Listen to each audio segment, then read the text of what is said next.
tendinite est la plus commune des blessures que l'on rencontre durant le premier mois de travail des planteurs d'arbres. Il y a 3 types courants de tendinite chez les planteurs d'arbres. La tendinite du pouce de la main qui tient la pelle, la tendinite du dos de la main qui tient la pelle et la tendinite de la main qui sort les arbres du sac. Les tendons sont les cordons du corps. Ils relient les os et les muscles et transmettent aux os la force musculaire nécessaire au mouvement des articulations. Les tendons atteignent un rendement maximal lorsqu'ils sont dans une position naturelle, c'est-à-dire en ligne droite. Les tendons sont entourés d'une gaine protectrice au point de friction. Ces gaines fournissent une lubrification et permettent un mouvement fluide des tendons. Les tendons deviennent irrités lorsqu'ils subissent un stress causé par un travail dans une position allongée, c'est-à-dire appuyé sur une structure du corps qui forme un angle ou un coin. Cette irritation cause le gonflement de la gaine, de l'inflammation et de la douleur. Le bruit de craquement de la douleur éprouvée par les planteurs est le résultat du frottement du tendon contre la gaine.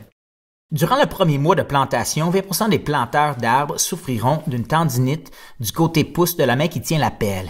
Exemple de mouvement incorrect pouvant causer une tendinite du pouce de la main qui tient la pelle. Mauvais. En creusant le trou, surtout en terre rocheuse, le planteur fait tourner son poignet vers l'extérieur afin de déplacer la pelle. Ce mouvement oblige les tendons du pouce à suivre la main qui est placée en angle avec le poignet, soit dans une position formant un angle et non en ligne directe. Cet allongement du tendon du pouce peut aussi être observé lorsque le planteur creuse un trou en lui donnant la forme de la lettre C. Pour ce qui est de l'ouverture du trou, la meilleure approche est de maintenir la main tenant la pelle dans une position droite et neutre. Pour éviter la tendinite, il faut éviter de tordre le poignet. La tendinite du pouce peut également se produire du côté de la main qui sort des arbres du sac. Une mauvaise contorsion du poignet peut produire en sortant l'arbre du sac, de même qu'en déchirant le ruban indicateur ou en fermant le trou à la main.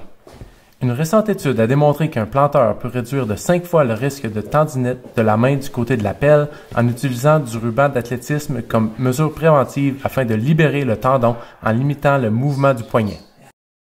Nous savons donc que les tendons n'aiment pas être tordus et travailler en position formant un angle ou en coin. Un autre mouvement causant souvent la tendinite chez les planteurs d'arbres est l'ouverture du trou. Le poignet de la main qui tient la pelle est placé en position allongée. Les tendons du dos de la main deviennent gonflés et irrités, menant au deuxième type de tendinite mentionné précédemment, la tendinite du dos de la main qui tient la pelle. Ce type de tendinite de la main implique le plus souvent l'annulaire et le petit doigt.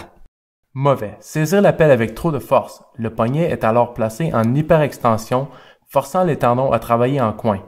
Une meilleure approche est de relâcher la prise sur la pelle et de garder le poignet dans une position droite et neutre. Ces mesures réduisent le stress sur les tendons. Planter des arbres est un travail difficile. Mettre la main dans le sol des milliers de fois chaque jour n'est pas idéal. Il y a cependant plusieurs méthodes efficaces pour fermer un trou de plantation.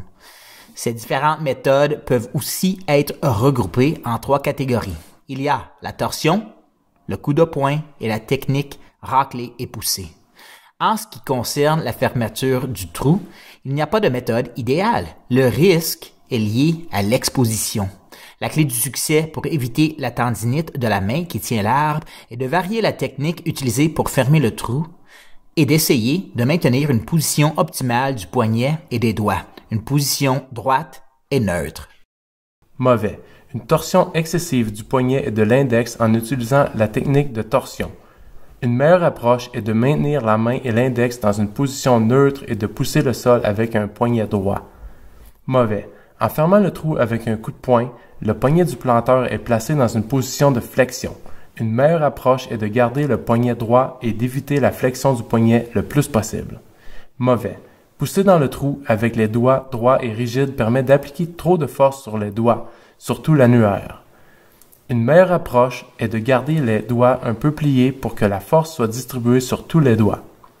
La clé du succès est d'utiliser une variété de techniques afin de répartir la charge. Fermer le trou avec le pied aide à soulager la pression et à répartir la charge. La façon dont les arbres sont placés dans le sac a un effet sur la position de la main et du poignet du planteur lorsqu'il doit les sortir pour les planter. Mauvais. Le risque de tendinite augmente lorsque les arbres sont placés dans les sacs de telle sorte que le mouvement pour les récupérer entraîne une torsion du poignet. Une meilleure approche est de charger les sacs afin de permettre la récupération des arbres avec un poignet droit et neutre. Cette méthode réduira le risque de tendinite. Les tendons ont besoin d'une lubrification pour fonctionner d'une façon optimale. Lorsque le planteur est déshydraté, le risque de tendinite augmente considérablement. Les planteurs transpirent car leur travail est très exigeant. Un planteur perd de 6 à 8 litres d'eau par jour dû à la transpiration. Un litre de sueur contient une demi-cuillère à thé de sel. Au cours d'une journée de travail, le planteur perdra donc 4 cuillères à thé de sel. Les taches blanchâtres sur les t-shirts et les foulards des planteurs sont dues à une accumulation de sel de la transpiration. Une consommation de 6 à 8 litres d'eau par jour contribue à diminuer le risque de tendinite.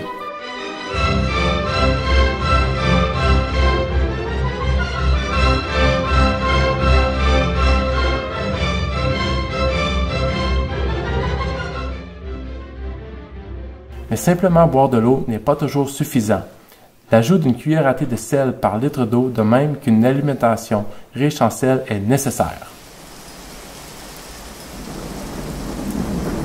Les conditions froides et humides contribuent à augmenter le risque de tendinite. Le planteur doit se réchauffer adéquatement tous les jours afin d'augmenter l'apport de sang aux tendons et aux muscles. Il y a une variété de ressources disponibles pour les exercices d'étirement et d'échauffement. Les muscles faibles qui sont mal conditionnés sont plus susceptibles de développer une tendinite. Se préparer pour la saison de plantation d'arbres en faisant des exercices prépare les tendons au stress physique du travail. Des ressources comme Fit2Plant sont de bons outils pour aider à la préparation pour la saison de plantation. Un planteur fort et bien préparé est non seulement moins susceptible de souffrir de tendinite, mais il sera capable de planter plus d'arbres, de travailler plus de jours et donc de faire plus d'argent. Alors, soyez prêts et en forme pour la saison. Hey! Je m'excuse là, mais celui-là n'est pas planté assez profondément et là-bas, tes arbres penchent un peu trop, monsieur.